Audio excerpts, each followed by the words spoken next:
2년 전에 코로나 바이러스가 시작될 당시 전문가들은 조심하라 경고했습니다.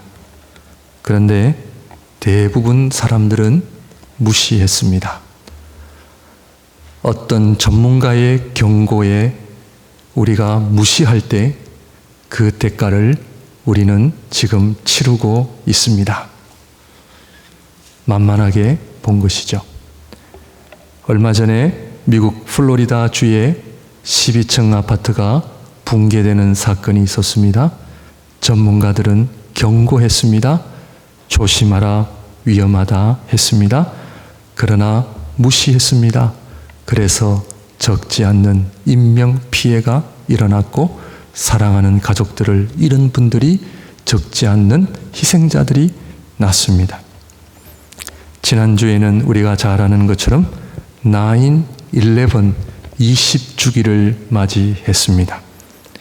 20년 전에 9/11 사건을 통해 우리에게 어떤 사인을, 경고를 주고 있습니까?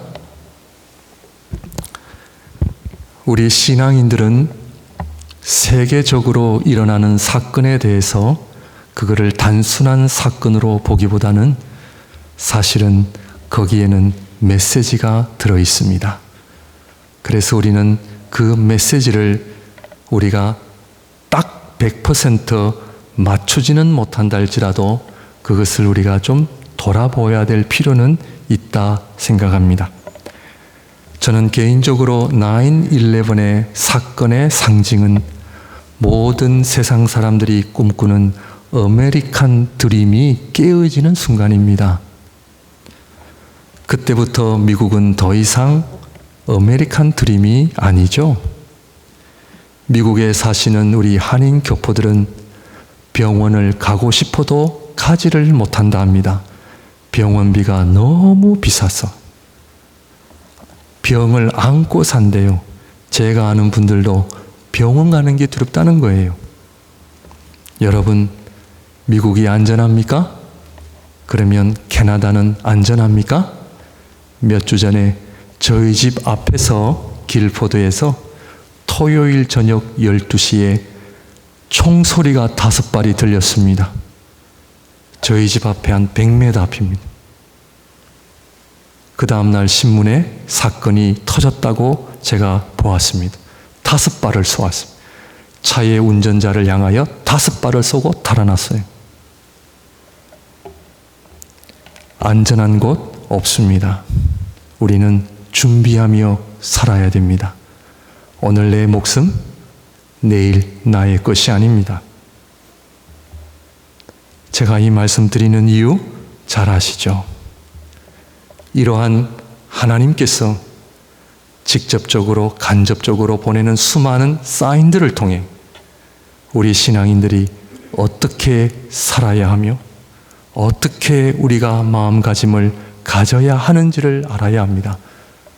그래서 저는 제 개인적으로도 평소보다는 좀 더 조심하고 좀 더 하나님 앞에 하나님을 찾아야 할 때라 저는 그렇게 여겨집니다. 많은 사람들이 위기라 이야기합니다. 자본주의 한계로 인해 가진 자와 가지지 못한 자, 빈부 차이가 심각하고 있습니다. 그래서 젊은이들이 집 하나 사기가 갈수록 힘들어진다는 것이죠. 내가 얼마나 가졌느냐에 따라 내 능력이 정해지는 이 자본주의 세상 속에 자연의 위기 또한 우리에게 경고하고 있습니다. 날씨로 인해 지구가 심각하다는 것입니다. 저희가 사는 이 BC주도 비가 와서 산불이 거의 다 해결되었지만 내년에 여름이 오면 또다시 산불이 날까 벌써 걱정이 됩니다.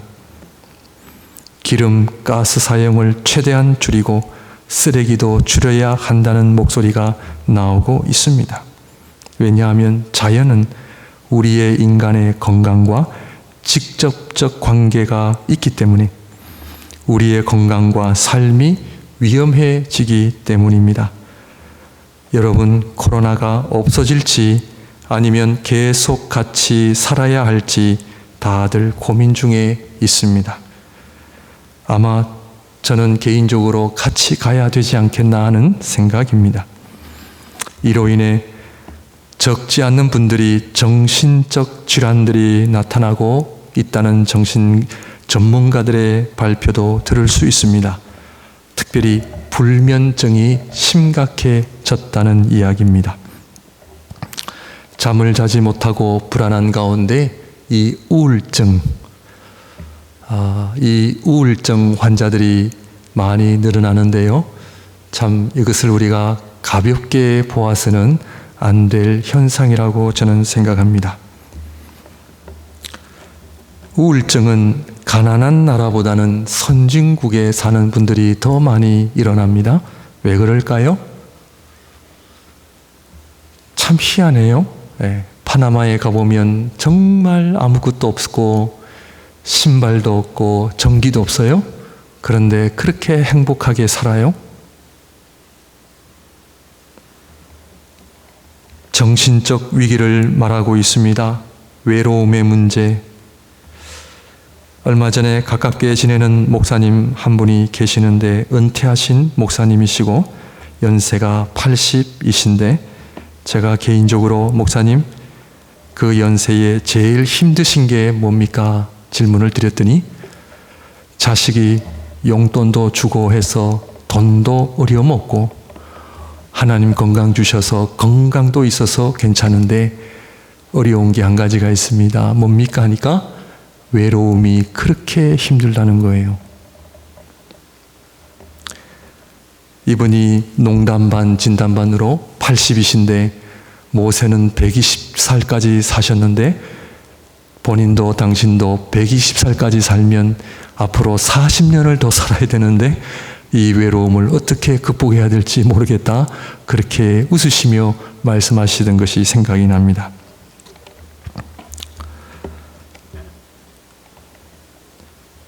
오늘 아침에 잠깐 뉴스를 보니까 한국에서 무연고자 죽음 아시죠? 가족도 없이 혼자 쓸쓸히 죽어가는 분들이 1년에 3,000명이래요, 한국에. 자식들한테 전화를 해도 오지 않는다는 거예요. 부모가 돌아가셨는데도 오지를 않는다는 거예요. 장례 치르는데 50만 원, 우리 캐나다 돈으로 500불이 드는데 그 비용이 부담이 돼서 부모님이 돌아가셨는데도 그 시신을 찾으러 오질 않는데요.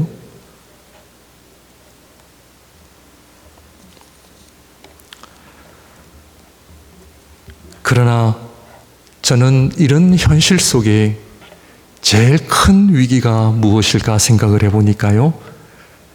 이런 것보다 더 큰 위기는 우리 신앙인의 입장에서 볼 때 가치관의 위기입니다. 하나님 말씀이라는 절대적 가치관에서 이제는 내 자신이 중요하게 생각하는 것이 진리다라고 하는 세상이 되고 있습니다. 내 중심적 가치관이 최고라는 거죠. 당신, 가족, 부모, 자녀 다 필요 없고 나만이 중요하다는 거죠. 동성애 합법, 낙태 합법, 내 마음대로 사는 것이 곧 법이요, 내가 주장하는 것이 법이다라는 이런 가치관 속에 살아가고 있습니다. 이러한 가치관의 중심에는 개인주의가 깊이 자리를 차지하고 있는데 부모님과 자식들 간의 관계도 개인주의로 흘러가서 부모님의 권위도 상실되어져 가고 있습니다. 저희가 흔히 말하는 전통적인 공동체는 가정, 학교, 교회 등 권위가 더 이상 사라지고 존재하지 않고 있다는 것이죠. 가정은 어떤 곳이냐? 밥만 먹는 곳이 가정이에요. 부모가 잔소리하면 꼰대 소리 듣습니다, 요즘에는. 가정은 밥만 먹는 곳이에요. 잠만 자는 곳이에요. 학교는 학교 선생님과 물론 소수 일부분은 그렇게 살고 있습니다. 제가 말씀드리는 것은 일반적인 그런 흐름을 이야기하고 있는 것이죠. 학교 또한 공부하는 곳이죠. 인생 상담하거나 선생님과 인격적인 대화를, 관계를 누린다? 요즘 쉽지가 않습니다. 목회자와 성도님들과의 관계도 그렇죠. 가정, 학교, 교회, 상담이 거의 일어나지 않고요. 왜냐하면 상담을 하고 싶어도 하기가 어려운 체제가 되었다는 것입니다. 누구의 책임이다 하는 이야기가 아니라 그런 사회가 되어가고 있기 때문에 개인적인 이야기를 끄집어내기가 힘든 어려움 속에 우리가 살고 있다. 그런 이야기입니다. 그래서 누구를 찾아가느냐? 정신과 의사를 찾아가죠. 정신과 의사를 찾아가서 상담을 하면 무엇을 주느냐? 약을 줍니다. 그리고 요즘 인터넷에 들어가면 내가 필요한 정보는 다 얻습니다. 유튜브에 들어가면 음식, 건강, 심지어 의료 지식조차도 다 얻죠. 이런 현실에서 우리 신앙인들은 어떤 고민을 해야 하고 성경적인 가치관을 가지고 어떻게 살아야 하는가? 저도 개인적으로 참 고민이 많습니다. 오늘 말씀처럼 애굽을 떠나 광야로 인도하시는 하나님의 말씀 앞에 신앙생활은 한마디로 세상을 역행하는 삶이다 하는 것을 우리에게 보여주고 있습니다. 그러면 어떻게 살아야 합니까? 대부분 모든 사람들이 애굽을 선호하고 애굽에 가야만 성공하고 애굽에 가야만 물질을 내가 원하는 만큼 얻을 수 있고 또 내가 원하는 삶을 마음껏 누리며 살아야 하는 곳이 애굽인데 그 애굽은 그 당시 세계의 중심이었죠. 그런데 하나님께서는 이스라엘 백성을 향하여 애굽을 떠나 광야로 가라. 이것이 그 당시 이스라엘 백성에게 있어서 큰 딜레마였습니다. 아니, 젖과 꿀이 흐르는 땅을 약속하셨는데 어떻게 광야일 수 있는가라는 것입니다. 내 나름 열심히 신앙생활을 했는데 목사님 말씀 순종하고 열심히 봉사하고 내 나름대로 신실하게 하나님 앞에 신앙생활을 했는데 내가 원하는, 우리가 원하는 젖과 꿀이 흐르는 땅은 보이지 않고 도리어 척박한 광야만 있다고 하는 이 사실이 우리에게 얼마나 큰 어려움인지 모릅니다. 그러면 하나님께서 거짓말 하셨습니까? 아니면 우리가 생각하는 젖과 꿀이 흐르는 땅과 하나님께서 약속하신 젖과 꿀이 흐르는 땅은 차이가 있는가? 내 인생의 젖과 꿀이 흐르는 그런 인생은 결코 맛볼 수 없는 것인가? 그러나 우리는 오늘 이 예배를 통하여 다시 한번 하나님의 말씀을 통해 하나님의 약속은 분명히 존재하고 그 약속은 이루어진다 하는 것을 믿으시기를 바랍니다. 아마 여기 앉아 계시는 분들은 대부분 이 세상의 방법이 아닌 그래도 하나님을 위해 살고자 하는 마음을 다 지니셨으리라 믿습니다. 그렇다면 좀 전에 제가 언급해드린 것처럼 이런 위기 가운데 세상을 역행하는 삶은 도대체 어떤 삶인가? 그리고 하나님 나라를 구하는 삶은 어떤 삶인가? 주님 앞에 설 때에 정말 칭찬과 영광 가운데 들어갈 수 있는 신앙생활은 도대체 어떻게 해야 되는가? 내가 어떻게 신앙생활을 해야 정말 후회 없이 할 수가 있을까? 아니면 관심이 없으십니까? 그러므로 오늘 다음 주와 몇 번이 될는지는 모르겠습니다만 우리 주보에 나온 것처럼 하나님을 아는 삶, 이런 위기 가운데 하나님께서 이스라엘 백성들을 향하여 말씀하신 것과 같이 오늘 저희들에게도 하나님께서는 말씀하십니다. 신의 산에 올라와라. 이것은 하나님을 아는 삶이 회복되어져야 합니다. 이렇게 말씀을 드리면 어떤 분들은 나는 하나님을 잘 안다고 생각하는데, 이렇게 생각하시는 분들도 계실 것이고요. 목사님, 저 나름대로 하나님 잘 알고 있다고 생각을 하는데요. 또 알아야 될 것이 있습니까? 또 반면에 우리가 어떻게 그 하나님을 다 알 수 있겠습니까?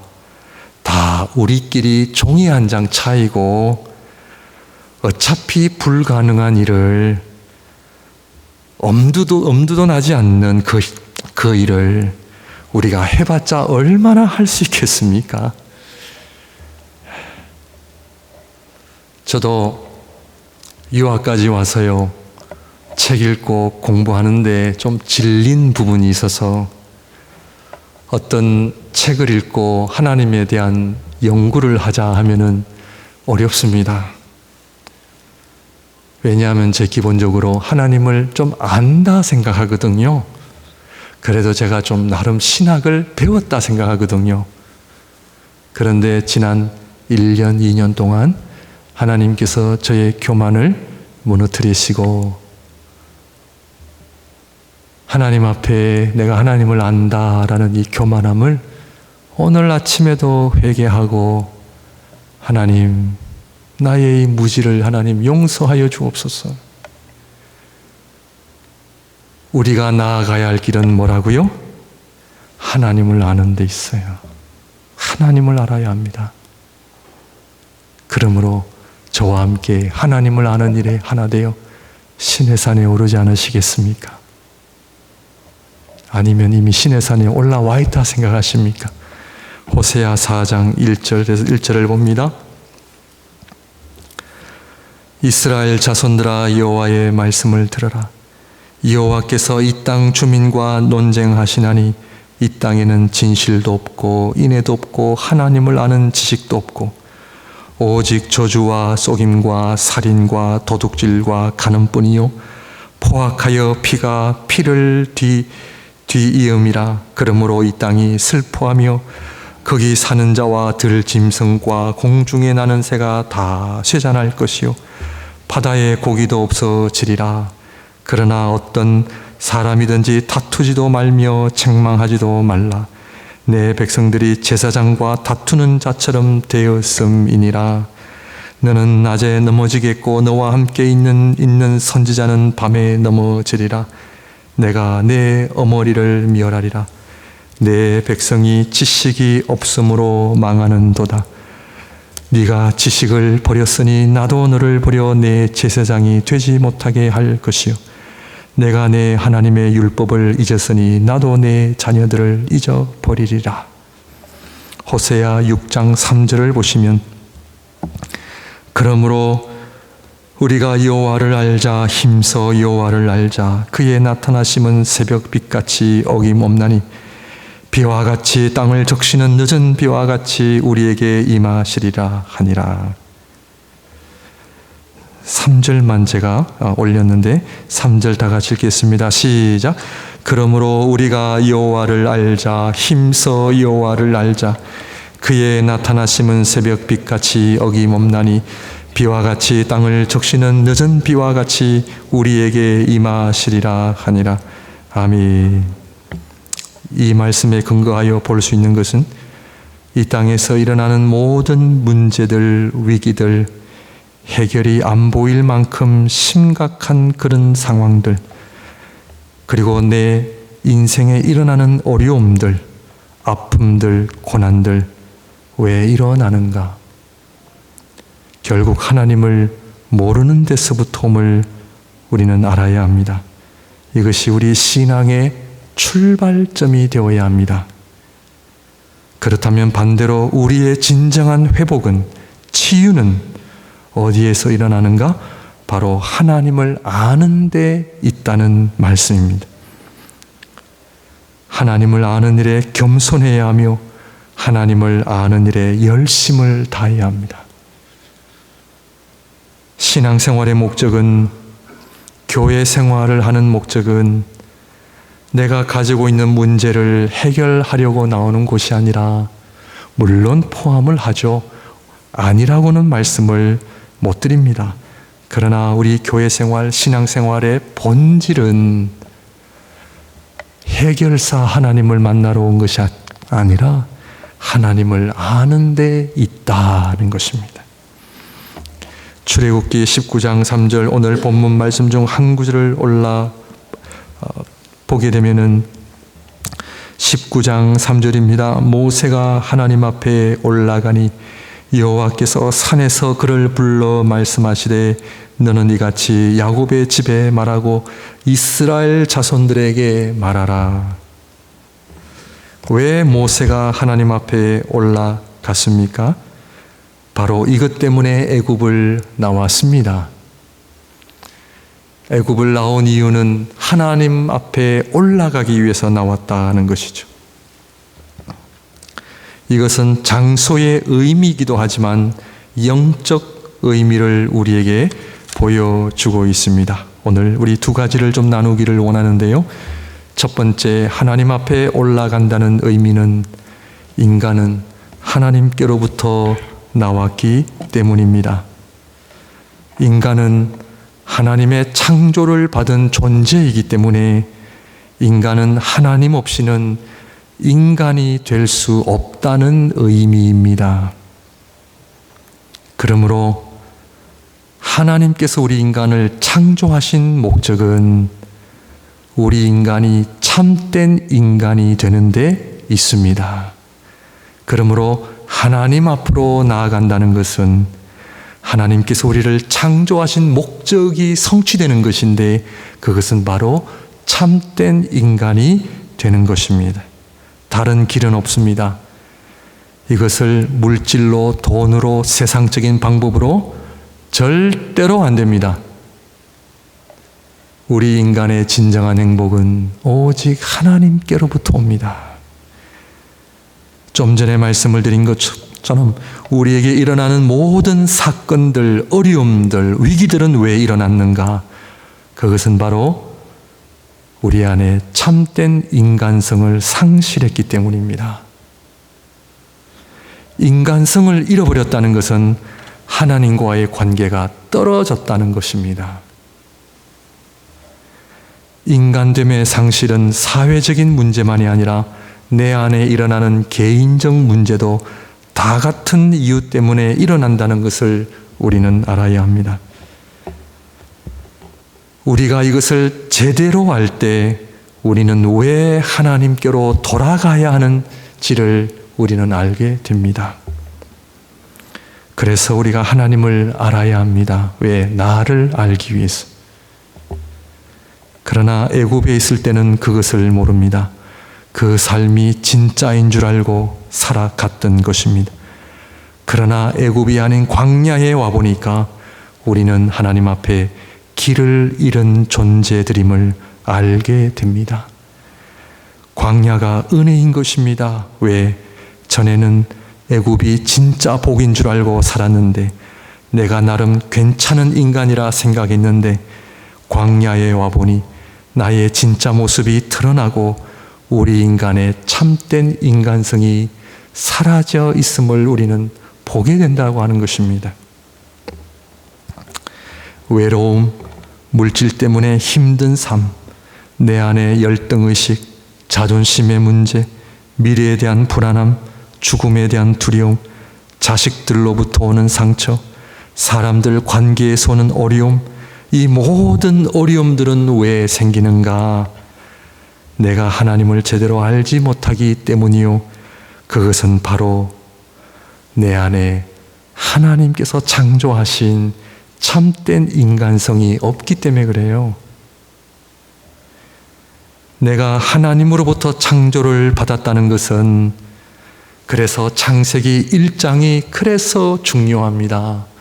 하나님께서 나를 창조하셨다고 하는 것은 나는 어떤 존재냐, 하나님을 인식할 수 있는 존재라는 것을 알아야 합니다. 그래서 하나님을 인식할 수 있는 그 자리, 하나님 앞에 내 자신이 누구인지를 깊이 성찰할 수 있는 자리, 하루 세끼 밥 먹고 은행에 내 어카운트에 돈이 100만 불, 200만 불이 있으면 행복한 인생이 아니라는 얘기입니다. 하나님 앞에 나는 어떤 존재인가? 나는 그 하나님 앞에 어떤 존재로 살아가는가? 인간됨의 본질을 우리는 성찰하는 존재입니다. 이것이 바로 광야의 의미입니다. 신앙생활은 내 자신 인간에 대한 깊은 성찰이 이루어지는 것이 신앙생활이에요. 그런데 이 일은 내 스스로 할 수 있느냐? 못합니다. 이 일은 하나님 앞에 나아가야만 할 수 있는 일입니다. 우리 스스로 할 수 없습니다. 하나님으로부터 떠난 우리 인간은, 길을 잃어버린 이 인간은 우리 스스로 하나님 찾아갈 수 없습니다. 우리 스스로 해결할 수 없습니다. 우리 스스로 내가 가진 문제 해결할 수 없습니다. 우리는 하나님께로 가야 합니다. 하나님의 은혜가 필요하고, 하나님의 손길이 필요하고, 하나님의 능력이 필요하고, 하나님의 임재가 필요하다는 것. 그래서 우리는 하나님 앞에 나아가야 되는 존재이다 하는 것을 말씀드리는 것입니다. 그래서 우리 인간의 1차적 사명은 하나님 앞에 나아가는 것입니다. 그래서 하나님 앞에 나오셔서 우리 안에 참된 인간성이 회복되시기를 주님의 이름으로 축원드립니다. 우리 초대교회 때는요, 참된 인간이 되기를 원하느냐? 여러분, 그 당시에 얼마나 많은 철학자들이 성행했던 시대였습니까? 진리가 무엇이냐? 예? 그런 시대에 초대교회 성도들은 네가 참된 인간이 되기를 원하느냐? 그리스도께로 나오라. 이것이 증거였어요. 오늘 우리 교회의 위기는 크고 적고 많고 적음의 문제가 아니고요. 오늘날 교회의 위기는 인간성의 상실입니다. 우리 교회 안에 정말 참된 인간은 누가 드러나야 된다고요? 하나님이 드러나요. 이것이 참된 인간이에요. 하나님이 드러날 때 나는 어떻게 돼요? 사라져야 되는 거죠. 그런데 왜 교회 안에 갈등? 왜 싸움? 저희 교회 얘기가 아니고요. 여러분 가정 안에, 부부 사이에, 자녀와의 만남 속에 하나님이 우리를 창조하신 그 참된 인간성이 회복되어져 있습니까? 이걸 잃어가고 있는 거예요. 이거를 다 우리가 물질로 바꿔버렸고요. 성공으로 다 바꿔버린 거예요.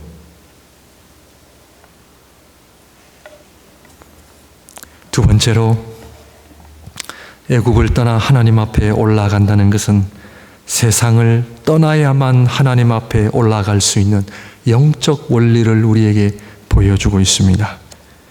하나님을 만나고 알기 위해서는 우리 스스로 할 수 없다 말씀을 드렸고, 동시에 기본적으로 세상적인 것을 우리가 끊어야 합니다. 내 중심적인 삶을 끊어야 합니다. 내 욕심, 탐심, 이기주의, 하나님 기뻐하시지 않는 모든 삶의 모습들과 단절해야 합니다.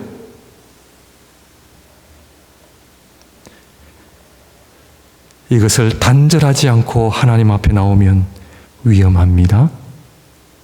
조심하셔야 합니다.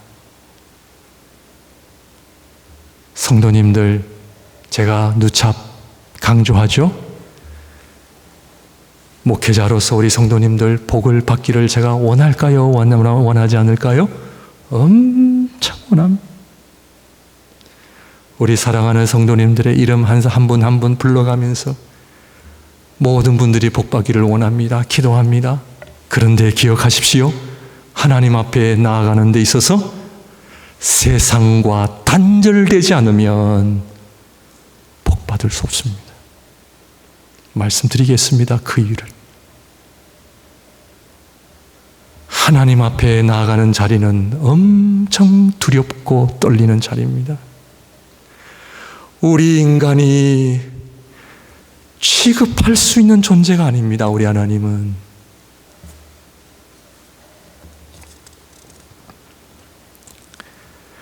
그러므로 오늘 이 예배 시간에 나와 하나님을 만나기 위해, 오늘 이 주일 예배를 위하여 하나님을 만나기 위해서 전제 조건이 뭐예요? 세상과의 단절입니다. 토요일 저녁, 어제 저녁에 어떤 시간을 보내셨습니까? 어제 저녁 늦게까지 세상의 것들을 푹 담아 놓으시고 오늘 나오셨습니까? 열심히 일하시는 우리 성도님들에게 또 힘든 얘기가 될 수 있지만 잘 이해하시리라 믿습니다. 하나님 앞에 나오기 위해서는요, 토요일 저녁부터 세상과 단절해야 됩니다. 나를 돌아와야 합니다. 하나님 앞에 말씀 가운데, 기도 가운데 회개할 것 회개하셔야 됩니다. 좀 이따 또 말씀을 드리겠습니다. 왜 필요한지를. 그러므로 애굽을 떠났다는 것은 장소의 개념이 아니라 영적인 의미로 우리는 해석을 해야 합니다. 좀 전에 말씀을 드린 것처럼 우리 스스로 하나님 앞에 나아갈 수 있습니까? 없습니다. 우리의 연약함, 우리 안의 죄 때문에 하나님 앞에 곧바로 나아갈 수 없습니다. 피조물로서의 한계 때문에. 자, 그렇다면 산에 올라갈 때 백성이 먼저 올라갔습니까? 아니면 모세가 먼저 올라갔습니까? 오늘 본문의 말씀의 키 중에 하나는 그 산에 누가 먼저 올라갔냐는 거예요. 백성이 먼저 올라갈 수 있어요? 없어요? 안 돼요. 왜요? 죽어요. 누가 먼저 올라가야 했어요? 모세입니다. 모세는 누굽니까? 중보자예요. 중보가 없이는 백성은 그냥 못 올라갑니다. 그러면 중보자는 누구입니까? 구약의 모세는 신약의 누구를 가리켜요? 예수 그리스도를 가리켜요. 자, 어디로 올라간다고요? 하나님이 계시는 하나님의 임재 앞으로 올라가는데 내 앞에 누가 먼저 가세요? 예수 그리스도. 예수 그리스도께서 어떻게 하셨어요? 나를 위해, 내가 하나님의 임재 앞에 나가기 위해 중보자 되시는 예수님께서 당신의 보혈을 다 뿌리셨어요. 여러분 상상되시죠? 이 말씀의 오늘 본문의 이 상황을 빨리 머릿속에 집어넣으셔야 됩니다.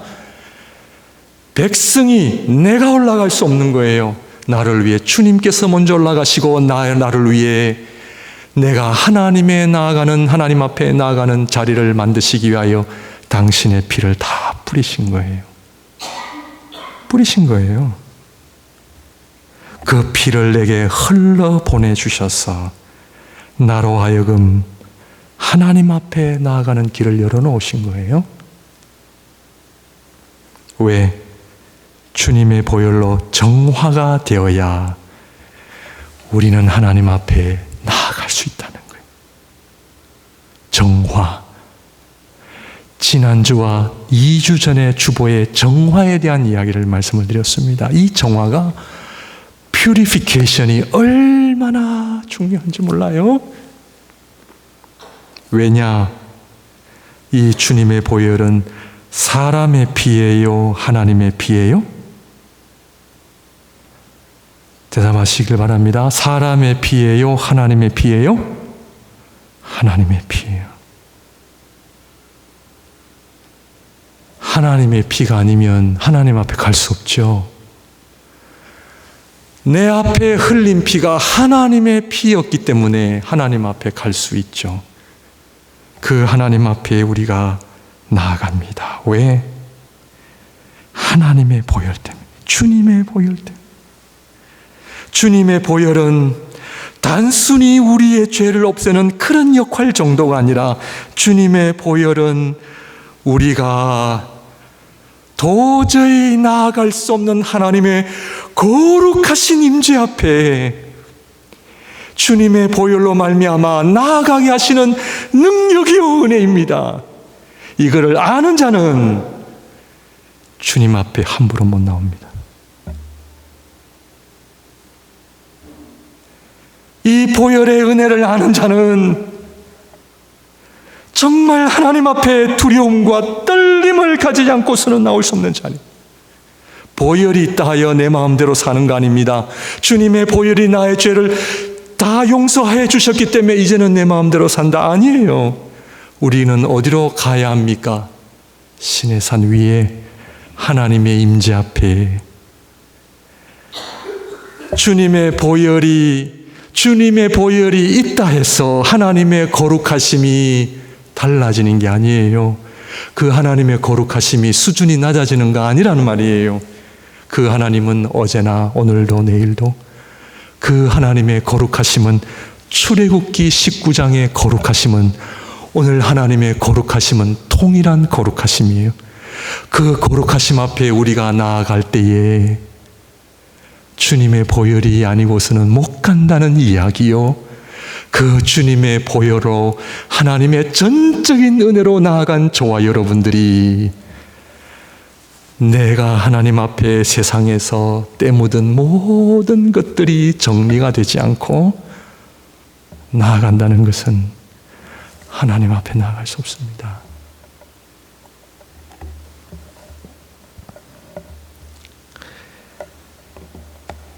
오늘 이 자리는 거룩하신 하나님이 임재하시는 자리인 줄 믿으십니까? 주님의 보혈이 아니고서는 나올 수 없는 자리죠. 주님의 보혈로 말미암아 하나님의 거룩하심을 경험한 사람은 내 육신대로 살 수 없습니다. 내 마음대로 살 수가 없습니다. 오늘날 우리 기독교 신앙이 은혜냐 순종이냐, 하나님의 은혜냐 인간의 의냐, 몇백 년 동안 싸움해왔어요. 그러나 오늘 말씀을 통해 하나님이 우리에게 주시는 은혜는 전적인 하나님의 은혜요, 동시에 우리 인간의 순종을 요구합니다. 왜냐? 하나님의 보혈, 주님의 보혈로 말미암아 하나님의 영광스러운 자리로 들어가게 하신 저와 여러분들을 그 하나님의 영광 앞에 내 욕심 부릴 수 없는 거죠. 이 세상에 속한 것들로 채울 수 없는 거죠. 하나님 앞에 주일 예배 때 하나님의 임재 앞에 나가기 위하여 지난 한 주간 동안 나의 입술을 점검하지 않고, 내 언어를 점검하지 않고, 내 손과 발, 내 중심, 지난 6일 동안 7일 동안 살아왔던, 세상에서 살아왔던 내 삶을 돌아보지 않고 거룩하신 하나님의 보좌 앞에 나올 수 없다는 이야기입니다.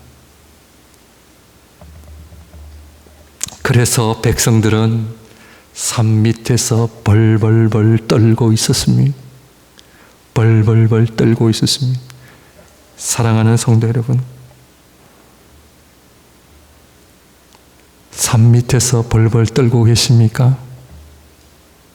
아니면 산 중턱에 와 계십니까? 산 중턱에는 장로들까지는 올라왔어요. 아론까지. 그러나 마지막에는 모세만 올라간 거예요. 주님의 보혈은 우리가 어디까지 올라갈 수 있는 거예요? 꼭대기까지, 하나님의 영광이 있는 자리까지. 이 모든 말씀들은 우리가 하나님을 제대로 알아야 예배가 무엇이며 예배 드리는 저와 여러분들의 자세가 어떠해야 하며, 이 예배를 위하여 지난 6일 동안 내가 하나님 앞에 어떻게 나의 마음과 내 입술과 내 온 삶을 하나님이 받으시기에 합당한 준비를 하면서 와야 하는지를 알아야 합니다. 그런데 은혜죠. 왜? 주님의 보혈이 있으니까 하나님의 보좌 앞에 담대히 나가는 거죠. 담대히 나간다 해서 내 마음대로 나가시면 안 됩니다. 그러므로 말씀을 정리하겠습니다. 이 보혈의 은혜를 아는 자, 이 보혈의 은혜를 아는 자는 하나님 앞에 찬양할 수밖에 없는 것이죠. 감사할 수밖에 없는 것이죠. 이 부족한 나를 주님을 알게 하시고 주님의 보혈로 하나님의 거룩한 자리까지 오게 하시는 이 은총을 아는 자는 입이 마르도록 찬송할 수밖에 없고 입이 마르도록 하나님 앞에 감사할 수밖에 없는 것이죠. 오늘 주일만이 예배가 아니라 날마다 내 삶이 예배요, 하나님 앞에 나가는 자리요, 내 삶의 일터나 직장이나 학교나 그곳에서도 하나님 앞에 내가 서기 때문에 그 자리도 예배의 자리이기 때문에 내 마음대로 말할 수 없고 내 마음대로 살 수 없고 하나님의 거룩하심 앞에 두렵고 떨리는 가운데, 그러나 거기에는 하나님이 나와 함께 하신다라고 하는 놀라운 은총 가운데 천국인 거죠. 그래서 그 하나님이 나와 함께 하시는 그 삶으로 인하여 날마다 나에게 주어지는 이루 말할 수 없는 간증과 찬양이 넘쳐날 수밖에 없는 것이죠. 왜? 내가 살아계신 주님 앞에 나가니까요. 이것이 오늘 출애굽기 19장에서 앞부분에서 이야기하는 겁니다. 그러므로 하나님은 백성들을 향하여 거룩하라, 거룩하라, 함부로 산에 오르지 마라, 함부로 오르다가는 너희가 죽을지니라. 사랑하는 성도 여러분, 하나님을 안다는 것은요, 하나님을 두려워하셔야 됩니다. 정말 하나님을 두려워해야 됩니다. 오늘 우리 기독교의 위기는 하나님의 거룩함을 상실하고 있습니다. 세상 모임이나 교회 모임이나 구분이 안 돼요. 예배 시간이나 노는 시간이나 구분이 안 돼요. 이것은 저와 여러분들이 정말 하나님 앞에 오늘 이 예배의 자리를 놓고 하나님 앞에 간구를 해야 되고요. 이 자리가 정말 우리 살아계신 하나님께서 함께 하시는 거룩한 예배의 자리가 되기 위하여 오늘 저와 여러분들이 하나님 앞에 얼마나 거룩하고 우리의 심령과 삶이 정화되어져야 하는지를, 그리하여 하나님 앞에 정말 이 놀라운 은총의 자리로 다 올라오시는 우리 성도님들이 되시기를 주님의 이름으로 축원드립니다. 기도하겠습니다.